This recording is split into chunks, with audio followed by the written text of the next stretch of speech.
Excelente noite!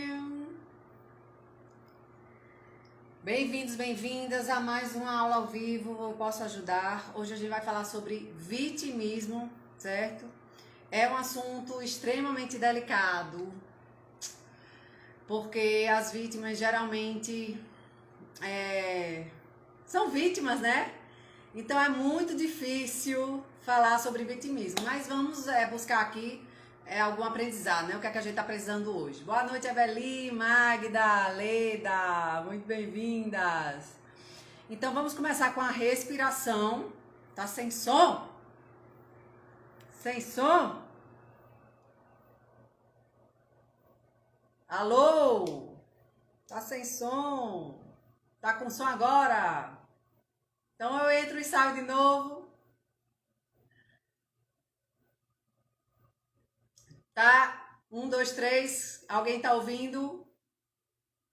Alguém tá ouvindo? Não tá sem som, não tá com som? Meu Deus. Ai, não! Ui!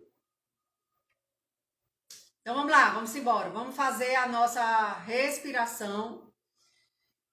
Essa respiração ajuda a gente a abrir a nossa mente para um novo conhecimento e ajuda a gente também aqui a encontrar solução para alguma questão que a gente esteja passando no negócio.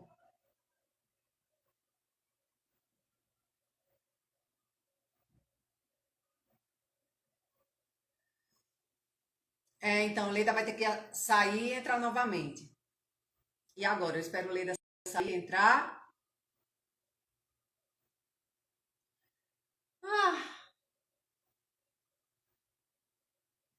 é interessante que eu acho que eu tô 15 minutos atrasadinha, porque é interessante como essa energia do vitimismo é pesada, não é algo simples, tá? Porque a vítima, ela tá emaranhada com todas as três leis do negócio, tá? Ela não respeita a vida, principalmente. Então vamos fazer a nossa respiração. Leda voltou, vamos fazer a respiração. Os dois pés bem firmes no chão, as mãos repousadas sobre as coxas, a coluna reta, mais relaxada, não tá aquela coisa dura. Tem uma coisa que eu quero observar hoje, que vocês observem hoje na respiração, que, número 1, quando manter os pulmões vazios sem ar, contrai a musculatura do chakra básico, tá? O esfíncter anal e o esfíncter genital, tá? Urogenital, certo? E aí, quando estiver inspirando, antes de prender o ar, solta, relaxa. E aí, quando inspirar totalmente e prender o ar lá dentro, aí prende de novo a região do chakra básico, certo? E o importante, importantíssimo, quando a gente inspira, a gente enche a barriga.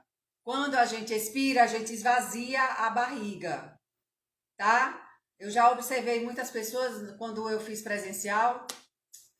Faz um tempo aí que eu fiz presencial. Bota aquele meme assim de presencial.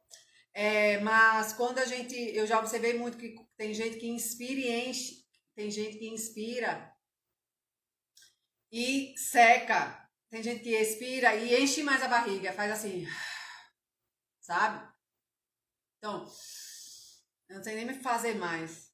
Mas quando inspira, é que esvazia a barriga. É esquisito. Não é natural não, tá? Então vamos prestar atenção nisso. E quando a gente tá inspirando, tá enchendo. E quando a gente tá expirando, tá esvaziando a barriga, tá? E se não consegue inflar a barriga e nem diminuir a barriga, de repente hoje, vamos fazer assim, colocando as mãos na barriga para perceber quando a gente está inspirando, ela enchendo, quando a gente está expirando, ela esvaziando. Eu vou fazer hoje a inspiração e a expiração mais devagar, tá? Para vocês perceberem isso, para a gente poder perceber isso. Então vamos lá.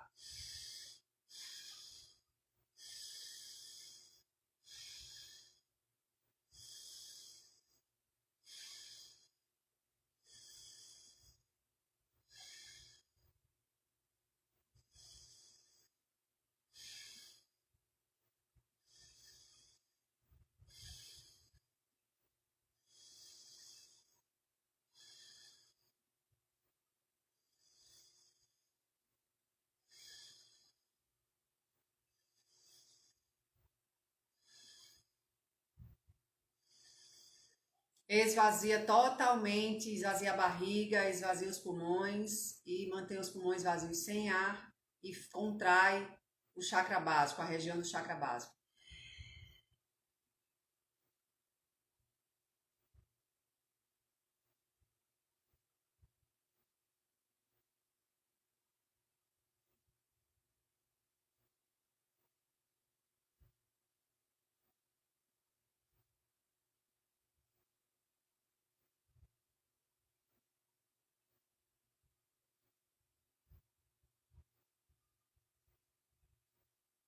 Inspira, enche.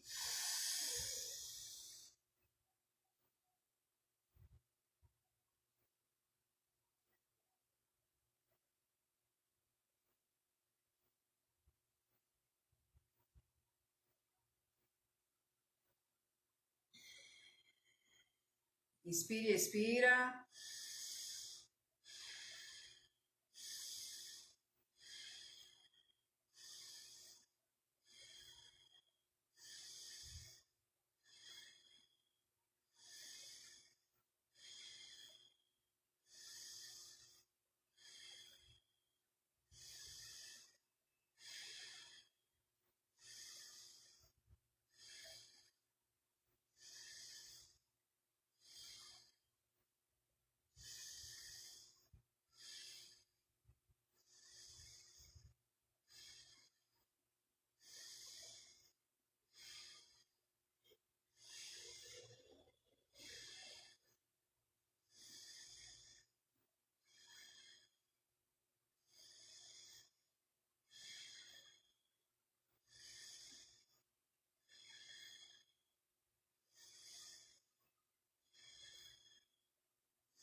Esvazia, contrai a musculatura do chakra básico.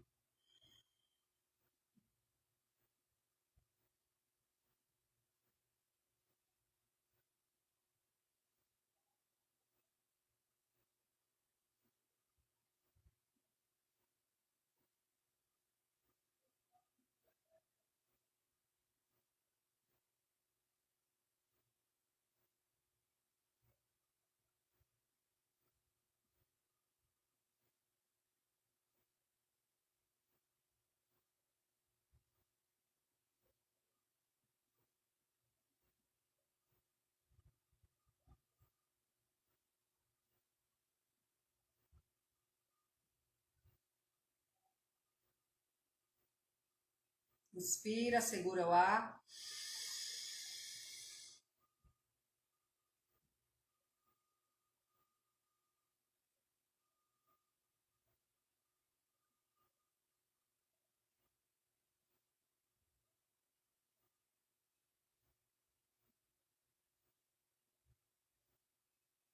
Solta o ar.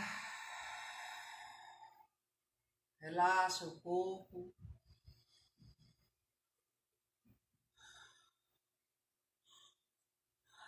Sem mexer muito. Né? Deixa o corpo parado ainda para ir recebendo essa energia.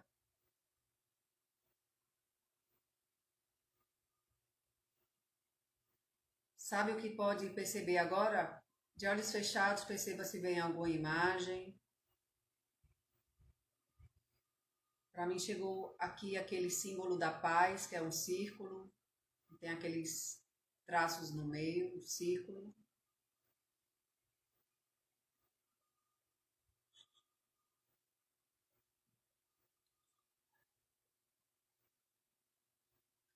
Se veio uma imagem de algo bom para você, projete essa imagem para todos ao seu redor.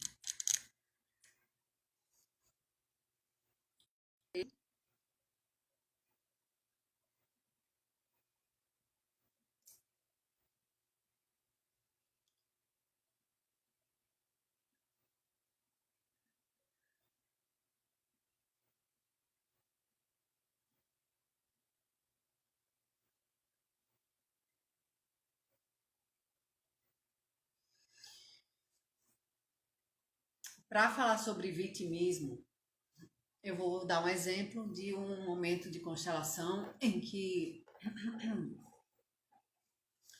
aconteceu comigo na Alemanha. A gente estava numa supervisão, né, de constelação para consteladores. E Sophie e Beth Hellinger falaram, estavam falando, dando exemplos, né? Eles chamaram de dizer, agora vamos dar um exemplo de autismo, agora vamos dar um exemplo de câncer, agora vamos dar um exemplo de dinheiro. E aí teve um momento que eles falaram, vamos dar agora um exemplo de esquizofrenia. Quem quer ser voluntário para representar, né? Aqui o que a gente vai fazer, né? A demonstração que a gente vai fazer aqui de esquizofrenia. Então, eu levantei a mão e fui chamada e fui para o palco. Quando eu cheguei lá, tinha eu aqui, tinha uma pessoa do meu lado, tinha eu, uma pessoa do meu lado, e lá na frente tinha uma outra pessoa. Aquela pessoa lá da frente, ela estava sofrendo muito, ela estava passando por problema. Acredito que essa pessoa era a pessoa esquizofrênica. Na literatura da constelação, se mostra que o esquizofrênico ele não consegue viver nesse mundo de forma total, ele constrói um outro mundo, né? Porque ele internamente na alma dele, ele está olhando para uma vítima no sistema dele.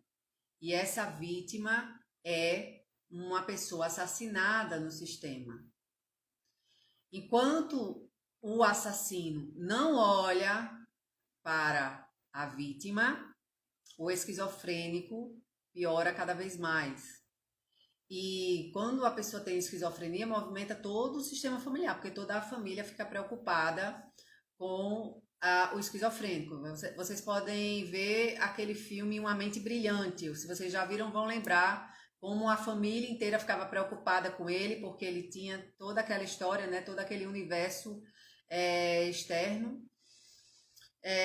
O esquizofrênico, geralmente, a pessoa com esquizofrenia, né? Eu não gosto de falar o esquizofrênico ou isso, não gosto de taxar, mas a pessoa com esquizofrenia, que está naquele momento de vida, ela constrói um mundo paralelo, né? E naquele filme Uma Mente Brilhante, o personagem de Russell Crowe constrói uma base militar praticamente para desenvolver ali os cálculos matemáticos, e todos os cálculos dele faziam sentido e era para proteger de algo lá. Eu realmente não estou muito lembrada, faz uns 15 anos que eu vi esse filme, mas me marcou muito esse filme, porque foi muito convincente, né? Eu acho que ele até ganhou um Oscar, né? O Russell Crowe. E foi baseado em fatos reais, né? Geralmente filmes baseados em fatos reais me marcam muito. E ali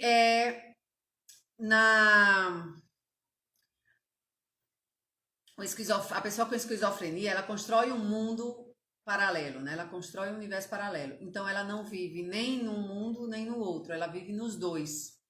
E isso acontece pelos olhares da constelação medial, é porque tem uma vítima e um agressor no sistema que não são vistos.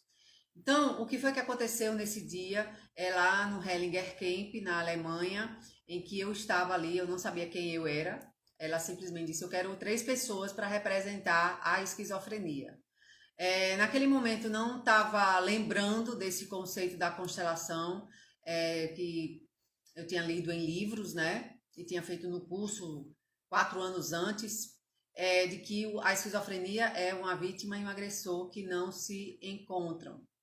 Então eu estava ali completamente neutra no papel de neutro no papel de representante de alguém que eu não sabia quem é. Tinha uma pessoa do meu lado que ela olhava para mim, mas eu não olhava para ela, e tinha uma pessoa lá à minha frente, um pouco longe, e eu só olhava para aquela pessoa ali à minha frente, estribuchando. Isso durou muitos minutos, em que eu não entendia porque que aquela pessoa estava sofrendo tanto ali na frente. E teve um momento que Sophie Hellinger disse: olhe para a ela. E aí eu olhei para a pessoa do lado, a pessoa que estava ao lado. Não sentia absolutamente nada, o que é muito difícil. De todos esses anos em que eu participei de grupos de constelação e senti diversas coisas, são experiências únicas de cada vez que a gente entra num grupo e é tomada pela energia do campo morfogenético, pela energia do campo quântico. Eu não senti nunca, em nenhum outro momento, isso que eu senti nesse momento da esquizofrenia, que era nada. Eu não sentia nada. Era totalmente desconectada da realidade, né, das emoções. Então, quando ela pediu para eu olhar para essa pessoa que estava do meu lado, eu olhei para essa pessoa ao meu lado e não senti nada. Mas comecei a sentir algo na minha barriga. Coloquei a mão na barriga, mas não era nada tão desconfortável, não era nada tão ruim. Até que Sophie Hellinger falou: o assassino nunca sabe que ele matou, nunca assume que ele matou. Por isso que o esquizofrênico sofre tanto. E ali para mim ficou claro que o esquizofrênico era aquela pessoa que estava ali na frente, que eu olhava sem sentir nada. Eu não me compadecia, enquanto estava naquele papel, não me compadecia do sofrimento daquela pessoa ali na frente. Eu não sabia quem era, eu não tinha nenhuma identificação com aquela pessoa, era como se ela não fosse nada para mim, entendeu? Não era parte de mim, então não. E aí eu fiquei olhando, e aí quando Sophie falou assim: o assassino nunca percebe que ele é assassino. E aí é que vem a seguinte situação. Eu ali, dentro daquele campo, senti que eu era a vítima, pobre coitada. Porque a minha barriga estava um leve incômodo. Minha barriga estava um leve incômodo. Então eu disse: não, eu devo ser a vítima, né? Porque minha barriga está aqui incomodando. Essa pessoa está aqui olhando para mim, não fala nada. A outra está lá estribuchando, não tem nada a ver com isso aqui. Então, com certeza, a assassina é aquela lá que está sofrendo, lá na frente. Agora eu entendi. Isso é o que foi processando, né? A gente não fica pensando muito assim, não, né? Mas eu, enquanto aquele representante, enquanto aquela pessoa que eu estava representando, era esse o sentimento. Olha, esse ali está sofrendo porque ele é o assassino. Ah, agora entendi. Agora que Sophie falou que o assassino nunca sabe que ele é o assassino, aquele ali assassinou. E aí continuei sem vestir a carapuça, enquanto representante.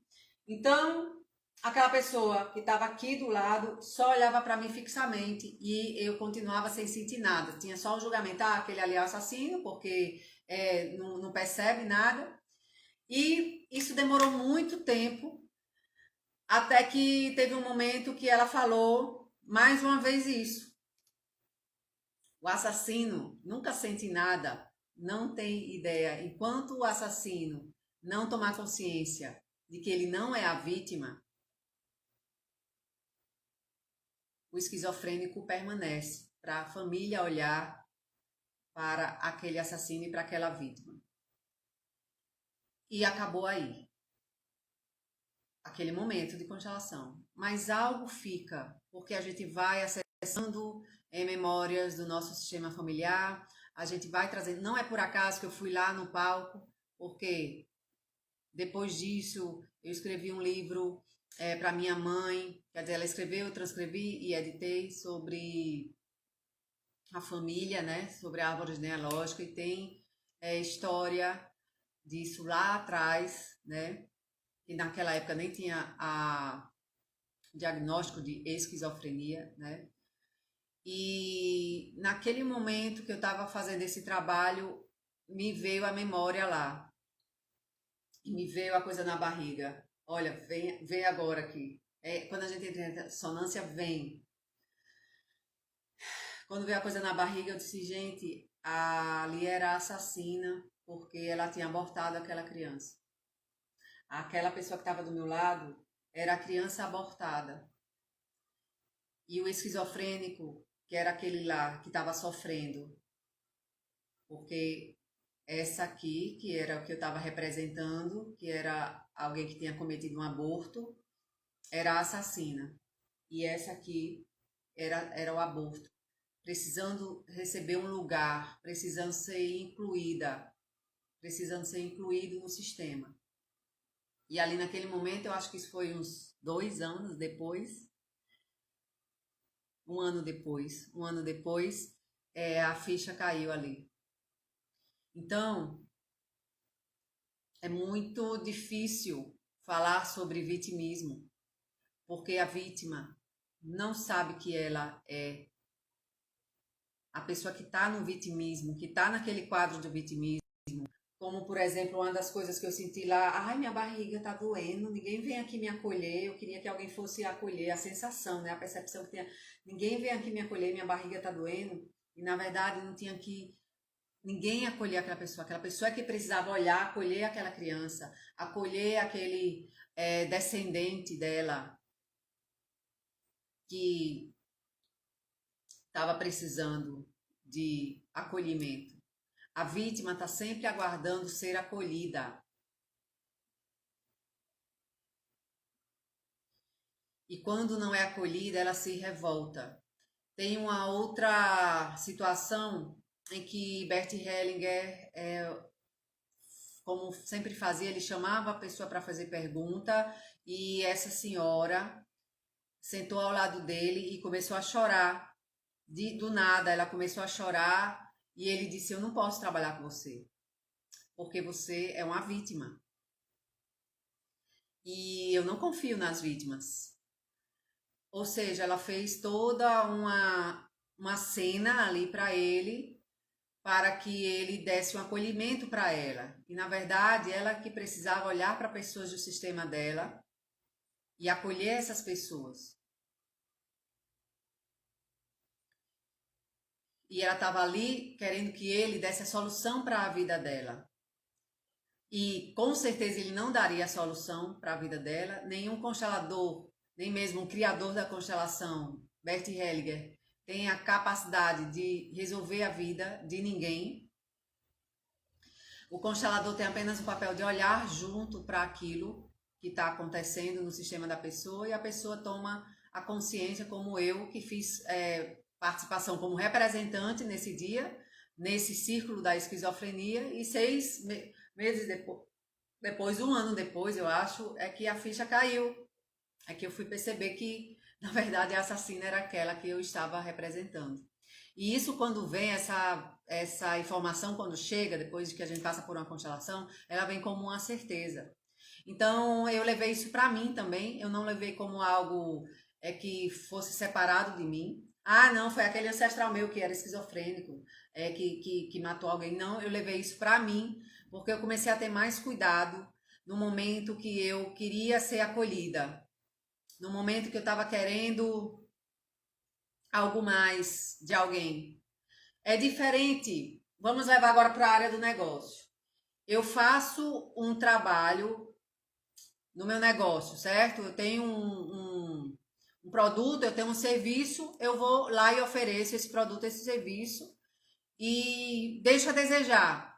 Tem pessoas que compram esse produto e serviço, perfeito, mas tem pessoas que não compram esse produto e serviço e aí eu fico achando ruim, fico reclamando, de repente estou até reclamando para o universo como é que eu trabalho tanto e eu não tenho esses clientes aqui, eu não consigo vender esses produtos e tal. Isso aí é uma postura de vítima, porque nós estamos sempre querendo ser acolhidas, a vítima está sempre querendo ser acolhida, está sempre querendo que alguém venha ajudá-la, está sempre querendo que alguém venha e resolva para ela essa história da situação. Eu tô falando isso tudo aqui porque eu tenho a ideia real de que eu tô falando para pessoas adultas. Tanto é que quando eu vou postar lá no YouTube esses vídeos das nossas aulas, estão todas lá. O YouTube pergunta assim: esse vídeo é para criança? Não, não é para criança, é para pessoas adultas. Ou seja, pessoas adultas estão prontas para ouvir isso, né? Para perceber isso, para estarem abertas a perceber em que situação eu tenho me colocado como vítima na minha vida, aguardando que alguém venha resolver para mim. Eu acho que vocês não passam por isso, quem tá aqui ao vivo, porque eu tô tendo. Tem mais umas 25 pessoas que todos os dias está vendo essa aula. Eu não sei quem é, não dá pra saber quem é. Mas quem tá aqui ao vivo, que são as gurus da gurusofia, já sabem isso muito bem. Quando a gente entra na postura de vítima, a gente vai lá na gurusofia, faz o exercício e aí tá tudo certo. E aí a gente realmente consegue perceber como a gente sair disso, porque às vezes é irresistível nós entrarmos na postura de vítima. Então, com a minha experiência que eu vivenciei lá na Alemanha em 2015, a pessoa vítima, quem está no vitimismo, não tem empatia nenhuma pelo outro, né?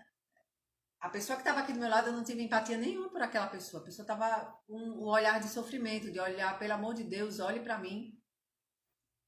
Como era medial, não teve nenhuma troca de palavras, teve simplesmente o movimento dos representantes, certo? Então, não tem empatia. Quando você vai contratar um funcionário, por exemplo, é bom puxar essa conversa com ele, não a conversa da esquizofrenia, mas perguntar para essa pessoa como ela lida com situações muito difíceis e perceber qual é a resposta dela. Pode ser que ela aguarde por um milagre, à espera de um milagre. A vítima, ela está sempre à espera de um milagre. E só completando aquela parte que Bert Hellinger falou que ele não ia fazer nada por aquela mulher, porque qualquer coisa que ele falasse para ela, como ela estava na postura muito forte de vítima, qualquer coisa que ele falasse para ela ia sair atirando para todo lado depois, com palavras para afastar as pessoas daquela dimensão em que a constelação se encontrava, daquela energia em que a constelação se encontrava. Porque é muito interessante, vocês podem prestar atenção às pessoas ao seu redor. Quando você vai para conversar com essas pessoas, às vezes você está bem energizada, você está bem pra caramba, e chega a alguém na postura de vítima e começa a falar, contar toda a trajetória difícil da vida dela. Quando dá 15 minutos, você já está esgotada energeticamente. Ela está ali só trazendo a energia de algo que ela fez. Às vezes desejou tanto a morte de alguém também, né? A vítima muitas vezes deseja a morte de alguém. Ah, eu queria que fulano morresse, porque é tão difícil isso. Às vezes deseja a morte da mãe. Às vezes quando a mãe não agradou, quando a mãe, você quando criança queria alguma coisa, a mãe não agradou, e aí você mentalmente desejou a morte da mãe. Às vezes na adolescência, alguma situação que você queria muito, aí a mãe ou o pai não deixaram e você desejou aquilo ali. Isso aí, na verdade, a vitimização, a pessoa que cresce nessa vitimização, ela tem esse instinto assassino, ela tem esses pensamentos assassinos. tá? E muitas vezes não suporta a frustração mesmo, tá? Não suporta o fracasso, não suporta ultrapassar os desafios, porque ela termina se tornando uma pessoa fraca, um ser humano fraco, tá? E não reconhece os erros que fizeram. Eu tive uma situação há alguns anos que a pessoa falou assim: ai, Daniela, você fez merda de novo. E isso ficou gravado na minha mente, porque eu fiquei parando. Como assim? O que foi que eu fiz? E por um período de tempo, eu fiquei achando que eu tinha feito merda. E eu fiquei me cobrando assim: pois eu não vou fazer mais merda, não. E comecei a me esforçar para não fazer mais merda. Aí passaram-se uns 2, 3 anos e eu me lembrei disso. E eu disse: mas peraí, vamos aqui sair do observador para vocês algumas vezes. Sempre é magnífico a gente ir para a postura de observadores e ver a situação. Então, eu saí na postura de observador, vi a situação ali, eu com a pessoa, e aí eu disse: peraí, eu não fiz merda, a merda foi conjunta.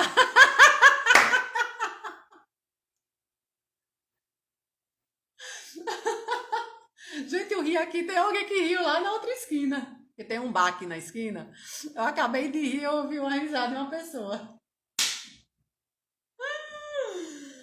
Então, quando eu saí da observadora, eu disse: não, 50% aí foi dessa criatura, a responsabilidade, fica que é tua. Eu não vou passar o resto da minha vida carregando a responsabilidade 100% da merda. Foi uma merda? Foi uma merda. Mas não foi 100% minha. Então, 50% fica que é tua. Isso vai te tornar mais forte. Então, esse exercício que eu tenho para passar para vocês hoje, sabe? Reescrevam a história de vocês aí. Vocês estão se sentindo culpada? Pronto, agora ficou mais leve. Eu passei o recado do vitimismo, passei? Agora vamos tornar a coisa mais leve agora, né? Vamos fazer uma revisão hoje aí das coisas que você fez na vida, que você acha que foi uma merda, né? Porque pra mim, essa palavra, igual como eu falei que eu não falava palavrão, e foi o primeiro marido que me ensinou os palavrão, o que é que significava cada um, né? Pronto, essa pessoa aí, há uns anos atrás, me ensinou essa. Você fez merda. Nunca na minha vida eu ouvi isso. Nunca. Aos meus 36 anos de idade, eu acho que eu tava. Primeira vez que eu ouvi, merda. Meu guru, minha guru, ficou ecoando dentro da minha cabeça essa palavra. Eu até botar o negócio aqui para mais perto, rapaz. E aí eu fiquei me sentindo culpada, fiquei achando que eu tinha feito mesmo, a pessoa me convenceu só com essa frase de tanto impacto que teve para mim. E aí, uns 2 anos depois, foi que eu saí na postura de observadora, porque eu estava cansada de querer sempre fazer o melhor, de me esforçar para fazer o melhor. E isso cansa muito a gente, porque as coisas não fluem, porque você está carregando um saco de Papai Noel com todos os presentes das crianças do mundo na véspera de Natal. É pesado pra caramba, só que imagina você levar isso durante 2 anos. Até que um dia eu disse: não, peraí. Fui pra postura de observadora, disse: não, pega teu 50%. Ei! Ei, tá pensando que eu sou o quê? Trouxa? Pensando que eu sou idiota débil mental? Não. Então fica aí com o teu 50% de responsabilidade. E eu vou ficar aqui com os meus com muito prazer. Quando a gente fica com as nossas responsabilidades, o que nos cabe nessa vida é tudo muito mais leve. Tudo mais leve, gente. E o que foi que aconteceu?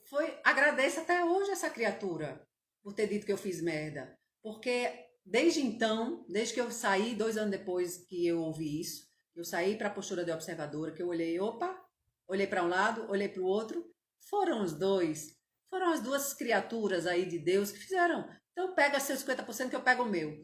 Desde então, não tem mais situação que alguém vem colocar a responsabilidade em mim total sobre uma coisa. Não existe mais isso. Se vocês hoje mesmo fazem a revisão aí na memória de vocês de que situação mais forte vocês tiveram aí dos 5 anos para cá, que alguém meteu em cima de você, olhe, tenho visto muito aí situações de divórcio, de separação. Parece estar na moda, né? A pandemia ajudou muito isso, né? Os famosos tudo se separando. Eu sou da fofoca, é? Ei, vocês estão vendo Big Brother? Se vocês estiverem vendo Big Brother, eu vou me informar aí do que está acontecendo no Big Brother, só pra gente colocar fogo no parquinho pra ver os emaranhamentos familiares desse povo. Só pra gente brincar de Deus aqui, ó. Só pra ver, olha. Olha isso aí, ó. Essa lei, esse aí, ó. Tá não. Aí, o que é que eu tava falando mesmo? Entrei no Big Brother. Pior que eu nem sei onde ver o Big Brother, não tem um Globo aqui. Vejo só o resumo nos sites de fofoca. Então, tem muitos relacionamentos em que esses relacionamentos estão acabando e tiveram alguns que me marcaram, em que um foi a Maíra Cardi, eu não sei nem quem é, mas as redes sociais estão mostrando, parece que o negócio bombou tanto, o divórcio dela, a separação dela, que chegou até a mim. Ela disse, nossa, essa mulher é boa, viu? Tem até o canal de Ricardo Ventura que ele fala, não minta pra mim, ele fez a análise dela, eu fui lá ver a análise dele e eu só confirmou que eu tinha pensado, essa mulher é boa, ela tem uma persuasão maravilhosa. Então o discurso dela era 100% culpa do homem. E eles têm um filho ou é uma filha. Gente, quando uma pessoa faz isso, é claro que não tem consciência, é de forma inconsciente, tá? Repetindo um padrão familiar, tá? Mas se tivesse consciência, não faria isso da forma que fez, de colocar 100% da responsabilidade em cima dele. Não por ele, porque os homens não são vítimas, coisa nenhuma, tá? E as mulheres também não, é isso que é importante pra gente aqui, que só tem mulher. Pronto, ninguém vê BBB, então vamos falar do BBB não. Graças a Deus. Então, se ela soubesse as consequências que essa atitude dela de vítima, né, colocando a culpa, a responsabilidade totalmente nele, para a filha deles, é um filho que eles têm, não teria feito isso, tá? É uma carga muito pesada que joga em cima dessa criança, certo? Porque ela tá falando para o Brasil inteiro que o pai é ruim. E uma hora isso chega na criança, mesmo que seja na forma de energia, tá? Imagine um país inteiro, as pessoas acompanhando aquela notícia e julgando o cara, dizendo que ele é ruim. Ninguém tá pensando na criança quando faz isso, certo? Então, a criança leva isso para a vida dela. O outro casal que teve foi Andressa Suíta e Gustavo Lima. Também ele foi retratado como um criminoso, né? Porque parece que foi uma traição. E ela não foi para as redes sociais, ela já foi mais quieta. Ela então, de alguma forma, ela teve um respeito ali pelos filhos, porque eles têm 2 filhos, se eu não me engano. Acho que sim. Então é sempre bom a gente olhar para isso, tá? Então, no caso da Maíra Cardi, ela se colocou numa posição de vítima e, na verdade, ela é que estava sendo a agressora por causa dessa colocação que ela falou. Ela queria acabar com ele, ela estava com muito ódio dele, estava muito amargurada com ele, estava muito ressentida com ele, né? Naquele momento. Eu acho que eles voltaram até, né? Tomara que dê certo, tomara que ela faça uma constelação para ver se dá tempo, porque a criança ainda tem 1 ano e pouco, eu acho. É menos de 5 anos, ainda dá tempo de tornar isso mais tranquilo, né? Mas se for o destino dela, o karma dela, a gente não pode fazer nada por isso, né? Ninguém pode fazer nada se é o destino, se é o karma da pessoa. Ela escolheu nascer como filha daqueles dois, né? Então, é isso aí. Isso é importante também, tá, minha gente? A gente perceber que não, o destino de cada um a gente não pode influenciar, mas esses casos aparecem para a gente perceber como está comigo, né? Como eu estou fazendo aqui em relação aos meus filhos, como é que eu falo do pai dos meus filhos, né? Como é que eu falo da mãe dos meus filhos, para os meus filhos, para as outras pessoas. Por isso que é sempre tão importante preservar um pouco as situações que acontecem. Não estou falando aqui que não se deve denunciar. Você vai no lugar, que se deve denunciar aquilo. Se o cara apanhou, tem homem que apanha, né? Mas se o homem bateu em você, você denuncia e sai, né? Quando eu era jornalista, eu fui na delegacia da mulher algumas vezes e eu me deparava com mulheres que o homem maltratava elas, batia nelas, chegava bêbado e batia nelas. E teve uma certa vez que eu fui para uma que ela já estava lá pela terceira vez. E eu disse: o que você fica lá, mulher? Não tem aqui. Eu estava fazendo uma matéria justamente sobre o abrigo que tinha lá disponível para essas mulheres. Ela disse: não, não tenho condições. Tá? Mulher, dá-se um jeito. Ai, como eu ficava agoniada porque ela não via saída, ela não via uma saída, por isso que sempre voltava ali para aquele núcleo tóxico, né? E colocava os filhos ali dentro também. Claro que nós temos aí um trabalho muito grande, muito forte para fazer em termos de sociedade, né? A gente aqui conversando, passando essas informações, é simplesmente uma sementinha de algo que ainda tem muitos anos pela frente para ocorrer realmente uma transformação expressiva, né? Depende de muita conscientização das pessoas. Primeiro, conscientizar-se do próprio poder, do poder que você tem de fazer isso hoje que eu estou falando aqui. Pesquise na sua memória situações em que você foi totalmente responsabilizada, você sentiu 100% responsabilizada por uma situação negativa que aconteceu na sua vida. E a pessoa lá do outro lado não assumiu a responsabilidade dela da situação. Então pega isso mentalmente. Opa, 50% é teu, pode ficar. E aí eu lembrei de um momento da missa que toda a vida eu chorava nesse momento na missa, eu sentia uma dor no peito, mas eu sentia que eu estava fazendo algo de bom, que era minha culpa, minha tão somente culpa. Então nessa hora da missa, eu lembro que eu lembrava das situações da semana, no domingo, né? Eu lembrava das situações da semana e eu assumia a culpa de tudo que tinha acontecido ali naquela semana. E isso é muito pesado, gente. Isso é muito pesado, a gente não precisa carregar esse peso. Então, eu dei esse exemplo da missa porque a gente vai ouvindo, desde o dia que a gente nasceu até hoje, esse tipo de informação. Independente dos lugares que a gente frequentou durante a nossa vida, as pessoas têm isso dentro delas.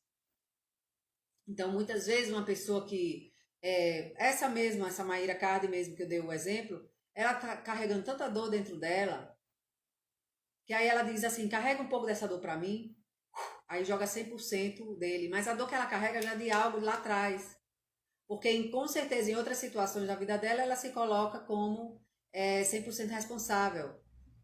Então, vocês percebem que é uma tomada de consciência. Agora, prestar atenção se tem essa energia de assassino, de assassina dentro de você.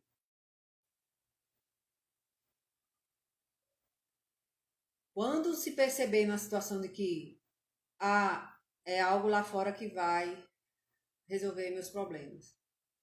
Eu cheguei num ponto que quando eu tive o problema lá da janela, que eu disse, pronto, me lascaram, acabaram comigo. Eu até hoje eu ainda estou trabalhando meu plexo solar, porque sugou minha energia. O que foi que fez sugar a minha energia ali? Ali puxou toda a minha pulsão de morte, de ódio, de querer matar. Aquilo durou alguns dias, mas já vai fazer 6 meses, 7 meses, e ainda estou recuperando a energia do meu plexo solar. Aquilo aconteceu, acabou com o meu plexo solar, o quê? Com a vitalidade. Vocês percebem o que eu estou querendo falar? Levem para a situação de vocês aí. Então, estou fortalecendo, estou fazendo Kundalini Yoga, estou fortalecendo para o quê? Para ir... A energia, ela já parou de vir. Claro que essa situação aconteceu para mim, para eu olhar para algo que não estava sendo visto no meu sistema, algo lá de trás. E como eu resisti a olhar para isso lá de trás, eu terminei perdendo as minhas energias porque o meu ego ia lá e desejava o mal, certo? E aí, quando eu parei de resistir, porque já não aguentava mais, chegou um ponto de você cair no fundo do poço. E no fundo do poço já não tem nem mais água, você fica com sede, você tem que subir de novo o poço. E aí você precisa olhar para o que está precisando ser visto. Então, primeira coisa que eu identifiquei, estava na postura de vítima. Primeira atitude que eu precisava tomar, sair da vitimização. Parar de aguardar que alguém resolvesse a questão para mim. Então eu parei de aguardar que alguém resolvesse a questão para mim. Isso foram 3 meses depois, tá? Que eu parei de aguardar. Então cada pessoa tem seu tempo. Tem pessoas que levam 30 anos para parar de aguardar e tá tudo bem também, certo? Tem gente que eu conheço que vai passar essa encarnação aguardando que alguém venha ajudar e na próxima vai cair a ficha de que não é ninguém que vai ajudar. Na próxima encarnação, entendeu? Não é ninguém que vai ajudar. Gente que fica esperando que o universo faça toda a sincronização dos personagens ali para que a coisa aconteça, para que a coisa se desenrole. E aí, quando passa um tempo e o universo não resolve, é o que vem. Ah, eu queria que isso se acabasse. Vem um sentimento de destruição, vem um sentimento de matar, sabe? De acabar com aquilo. E isso não, isso só confirma que estamos nessa postura de vitimização, certo? O perigoso é a gente se manter nessa postura e não perceber, como naquele momento eu estava naquela representação na constelação lá na Alemanha, em que eu não sentia nada, não tinha a menor empatia pelo sofrimento do outro lá, tá? Então, não estou falando para a gente colocar todo o tempo no lugar do outro, para não fazer nada com o outro, entende? Mas a gente perceber e quando a gente se coloca nessas situações e de dar a César o que é de César, teus 50% que lhe cabe aí por essa situação ter acontecido, fica com você, isso vai lhe dar mais força, porque também vai me dar mais força quando eu fico só com a minha parte, só com aquela parte que me cabe. E se tem alguma situação que foi 100% responsabilidade minha, como por exemplo um aborto, que foi o caso dessa situação que eu contei aqui anteriormente como exemplo, a responsabilidade foi 100% da mulher, caso a mulher não tenha nem contado para o pai da criança a situação. Muitas mulheres abortam e nem falam para o pai da criança. Então é 100% responsabilidade dela. Foi minha responsabilidade. E olha para essa criança, inclui essa criança no sistema. Porque senão vai acontecer cada vez mais casos de esquizofrenia e também acontecem casos de autismo, certo?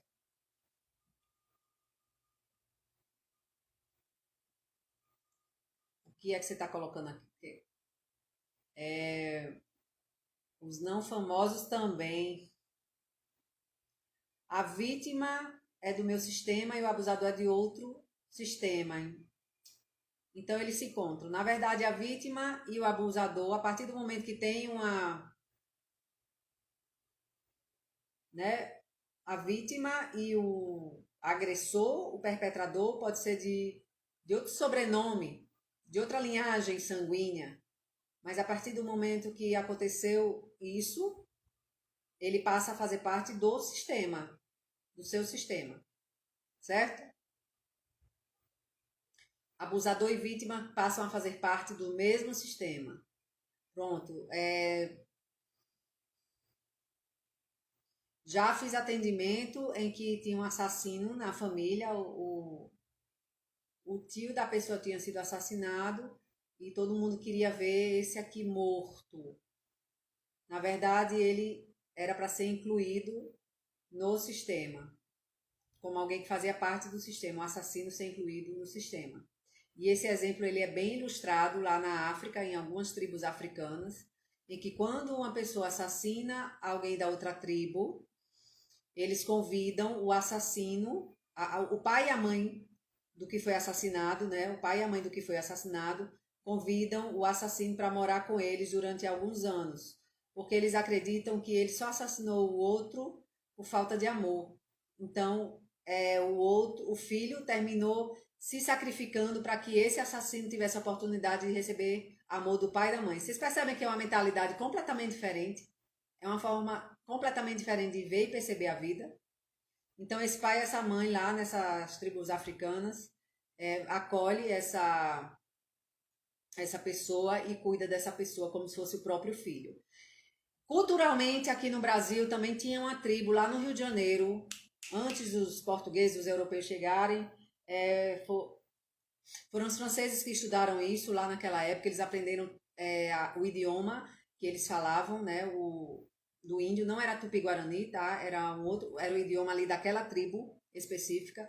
Eles faziam esse mesmo tipo de ritual, só que eles só ficavam cuidando do filho, eles só ficavam cuidando do assassino do filho durante um ano, para que ele recebesse amor, ou seja, para que a alma dele fosse curada e ele poder ir em paz.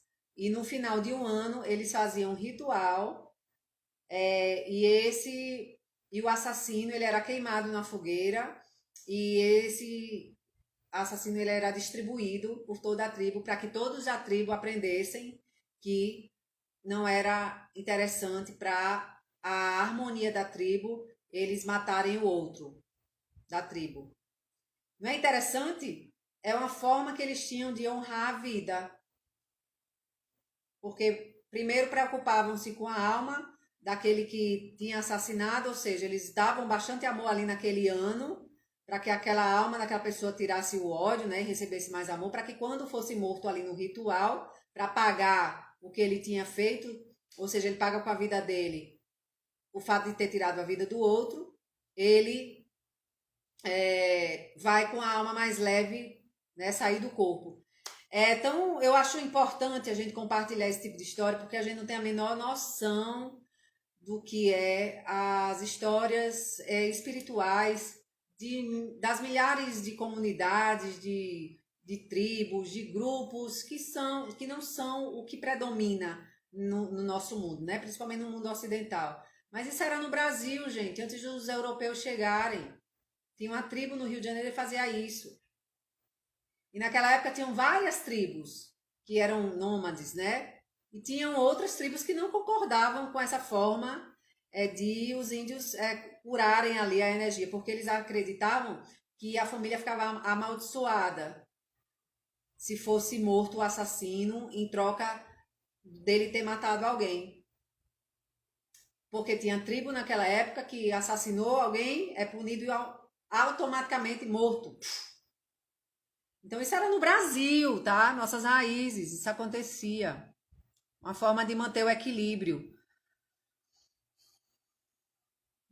Os não famosos também. Lá tem um monte de emaranhado. Lá nas famílias dos famosos. Ai, ai. O casal não consegue separar o relacionamento homem e mulher do relacionamento com os filhos. Isso, porque. Por isso que eu tô falando. O relacionamento que eu tenho com o meu parceiro, com a minha parceira, é reflexo do que eu vi, do que eu aprendi ali, com meu pai, com a minha mãe, ou com minha avó, com meu avô, ou com um tio meu, com a tia minha. Eu repito, mesmo que quando eu era criança, eu via ali o relacionamento do meu pai e da minha mãe e dizia assim, que coisa esquisita, fazia algum julgamento, muito esquisito que esse relacionamento do meu pai e da minha mãe. E aí eu via lá um tio meu, que eu lembro muito bem, um tio meu com a tia minha, aos beijos, se agarrando. Eu disse, eu quero que o meu casamento seja assim, ó. Olha que coisa massa, eu tenho uns 13 anos. Eu quero meu casamento assim, ó, quentura. Aí cresci, as coisas vão acontecendo. Quando a gente vai ver, a gente começa a se esforçar, porque tem aquela imagem mental do casamento do tio, vamos dizer assim, eu quero meu casamento igual ao meu tio, vou fazer tudo aqui para esquentar a relação. Aí a gente faz um esforço enorme, porque o que é que puxa mais forte? O que a gente aprendeu dia a dia, ano após ano. É isso que puxa mais forte. E principalmente se a gente quer ser num relacionamento melhor do que no julgamento de que eu vou ter um relacionamento melhor do que meu pai e minha mãe. Cai na mesma. Tem um caso aqui que eu me lembrei agora, que para encerrar, É, que o casal, tá? É porque eu misturo as histórias, tá? Mas faz parte. É, tá. Uma família, tá? Que o pai sempre traiu, mas manteve o casamento por causa dos filhos, para os filhos presenciarem ali o casal sempre junto, né? Como é bonito, né? O casal sempre junto, para os filhos sempre terem ali o pai e a mãe por perto. Então a intenção desse pai era manter o casamento, já não dava mais certo ali com a mulher, mas né? Sabe aqueles casamentos que não tá dando mais certo, não tem nem mais conversa, esfriou, né? Mas fica aí, principalmente os casamentos mais antigos, né? Fica aí, a mulher tá dando certo, a mulher tá cuidando das crianças, tá cuidando da casa, e aí o homem vai e sai de casa, né? Vai trabalhar, depois do trabalho sempre tem uma namorada, um lance aí bacana, legal. E aí tem um dia que ele para de fazer isso, porque ele cansou de fazer isso. E ele decide formar outra família, porque ainda dá tempo, conheceu uma mulher. O que foi que aconteceu? Um dos filhos desse homem se determinou a ficar casado. Vou fazer diferente do meu pai. Eu não sou galinha como o meu pai. Eu sou diferente do meu pai. Eu vou ser fiel no casamento, no meu casamento, porque eu vou provar para o meu pai que eu sou melhor do que ele. Ser fiel no meu casamento. Aí ele começa o casamento, começa a ter filho, começa a ter problema com a mulher, porque a mulher só olha para os filhos. E o que é que acontece? Ele sai do trabalho, vem aquela outra mulher, depois a culpa é da mulher, né? A mulher que é piranha, né? As mulheres têm mania de botar a culpa da mulher. Não bota a culpa na mulher, não. É o emaranhamento familiar. Então, ele começa a fazer igual o pai dele fazia. E começa a viver com culpa, com pesar. E começa a querer compensar isso. Levando presente para a mulher, dando coisas para a mulher, mas por dentro ele está ferido, porque ele quis se propor, ele quis ser maior do que o pai, ele quis se colocar numa posição maior do que o pai. Só que o sistema faz com que você se coloque numa posição até menorzinha do que o pai. Então é melhor a gente tirar as máscaras e viver a nossa verdade. Se o relacionamento não está dando mais certo, não tem mais jeito. Eu não tô falando aqui de que, pronto, tenho isso aqui que tá ruim no meu casamento, então tá na hora de terminar. Não, é quando não tem mais jeito e a gente sabe, nós mulheres sabemos quando é que não tem mais jeito. Quando a coisa realmente foi. Os homens não, às vezes os homens ficam empurrando, ficam fazendo as aventuras deles e tal, né? Mas isso prejudica no negócio também. Você fica totalmente ocupado, né? No caso do homem, fica ocupado aí em manejar as filiais e fica aí nessa preocupação de manejar as filiais, se sentindo culpado porque está fazendo exatamente como a pessoa que julgou, o pai, no caso, e fica cada vez mais perturbado, fica realmente mais doente, fica com problema. Então tá na hora de tirar a máscara e tomar o próximo passo. Assumir a responsabilidade, perceber a humanidade do pai, perceber que não existe nenhum relacionamento perfeito e que você abre um espaço. Quando você consegue fazer isso, minha gente, você consegue abrir um espaço para você construir o seu relacionamento dos sonhos. Quando você reconhece, meu pai e minha mãe teve o relacionamento deles, de acordo com eles, e isso foi maravilhoso, foi o que eu precisava para mim como filha. Agora eu vou construir o meu relacionamento. E se for igual o relacionamento do meu pai e da minha mãe, que eu nem achava essas coisas todas, eu aceito. Eu aceito da forma que vier. Isso vai tirar um peso gigante das costas.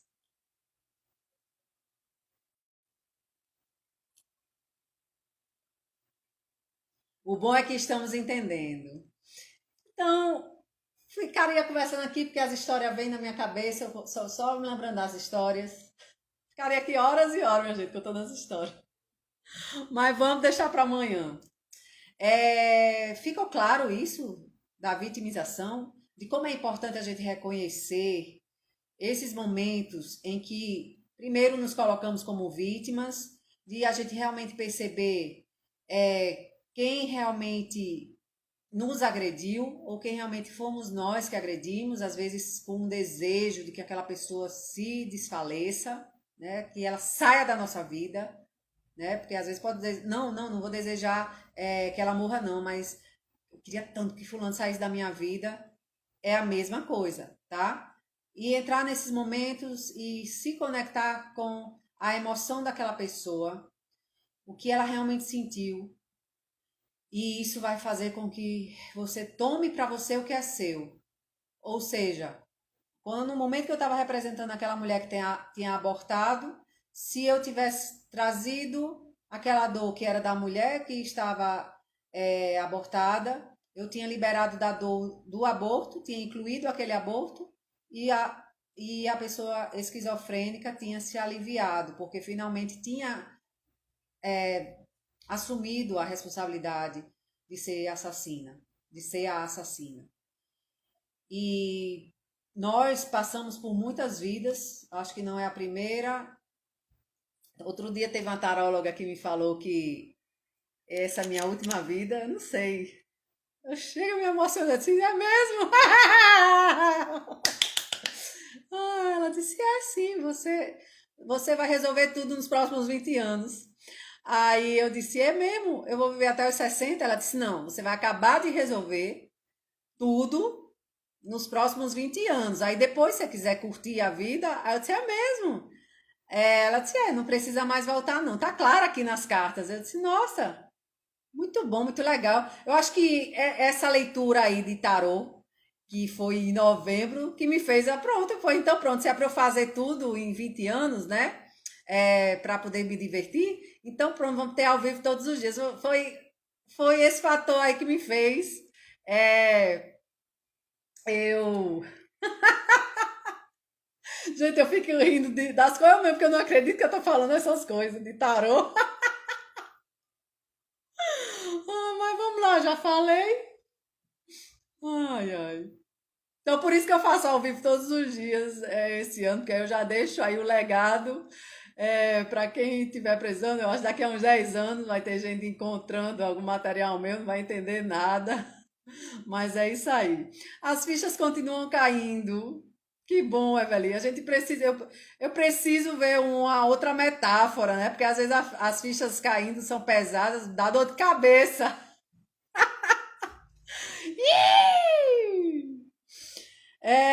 Não, já começou a se divertir desde agora. Eita, não. Tem luta, eu não sou vítima, não. Porque tem outra coisa também, hein? Outra aí, ponto. A vítima, ela sempre está procurando alguém para ir contar a tragédia dela, a desgraça dela, né?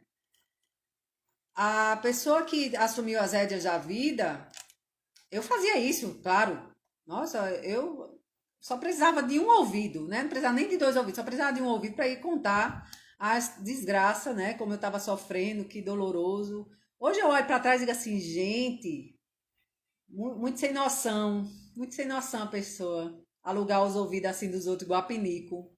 Não. Outro exercício para vocês fazerem a partir de hoje, quando chegar uma vítima, alugar o seu pinico, dar um coicezinho nessa pessoa.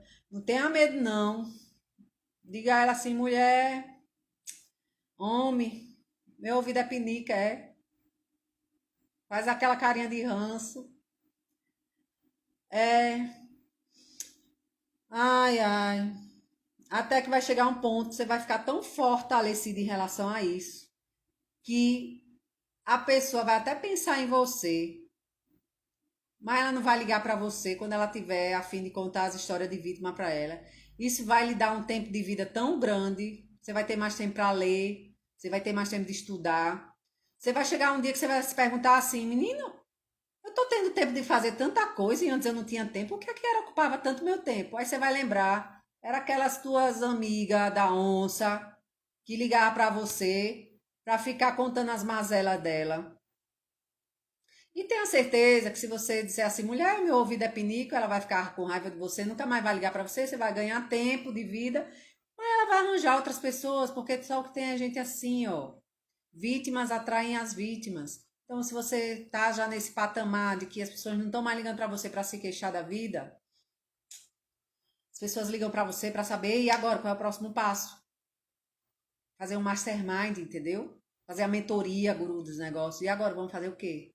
E aí, eu tô sentindo isso aqui, tô sentindo aqui essa dor. O que é que tá por trás? O que será que tá por trás disso? Vamos olhar para isso? É outra postura diante da vida. É mais você nas rédeas da sua vida. Seguindo no fluxo, né, do sistema que lhe carrega também, né, pra cá e pra lá. Tá bom? Ai, ficou claro sim, vieram um turbilhão de emoções, as fichas continuam caindo. Ai, é as fichas, né? As fichas são pesadas às vezes, mas que seja um banho bom de cachoeira aí, um bom de cachoeira. Qual é a cachoeira boa que tem em Belém, hein? Deve ter aquele banhozinho bom, aquela aguinha geladinha assim, na cabeça, sabe? Caindo assim na cabeça, o banhozinho de cachoeira, pronto. Então, que seja as águas da cachoeira caindo, as fichas caindo, eu tô achando que estão lhe dando dor de cabeça, tanta ficha caindo. Eu ficava horas no telefone, hoje não mais. Muito bom! Gente, muito obrigada por estarem aqui. Um abraço coletivo. Fiquem com Deus, até amanhã.